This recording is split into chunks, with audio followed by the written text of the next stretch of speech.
বলিউডের অভিনেত্রী তামান্না ভাটিয়া নতুন বছরে তার জীবনের একটি বিশেষ অধ্যায়ে পা রাখতে যাচ্ছেন।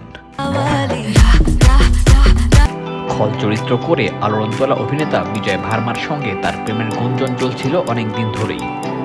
তবে এ নিয়ে কেউই মুখ খোলেননি। এবার তাদের সম্পর্ক নিয়ে খোলামেলা কথা বলেছেন তামান্না।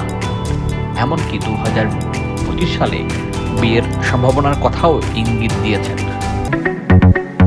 গণমাধ্যমের এক প্রমোশনাল ইন্টারভিউতে তামান্না তার ব্যক্তিগত জীবন নিয়ে জানান, প্রেমের সম্পর্কের জন্য জীবনে দুবার হৃদয় ভেঙেছে তার। সেই সময়টা তামান্নার জন্য খুবই ভয়াবহ ছিল। তিনি আরও জানান, খুব কম বয়সে একজন ছেলের সঙ্গে ভালোবাসায় জড়িয়েছিলেন এবং তার দ্বিতীয় সম্পর্কটি ছিল তার অভিনয় ক্যারিয়ারের শিকড়ে থাকা অবস্থায়।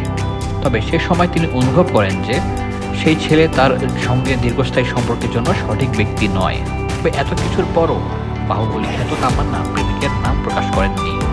এর আগে গুঞ্জন ছিল যে তিনি ভারতীয় অভিনেতা বিজয় ভার্মার সঙ্গে ডেট করছেন। পাপারাজ্জিদের ক্যামেরায় বহুবার ফ্রেমবন্দি হয়েছে তারা, যদিও নিজেদের এই সম্পর্ক আড়ালে রাখতে বদ্ধপরিকর। এখন দেখার অপেক্ষা তামান্না জীবনসঙ্গী হিসেবে কাকে বেছে নেন।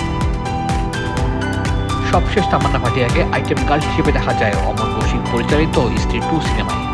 এই সিনেমায় আরও অভিনয় করেন রাজকুমার রাও, শ্রদ্ধা কাপুর, পঙ্কজ ত্রিপাঠী সহ আরও অনেকে।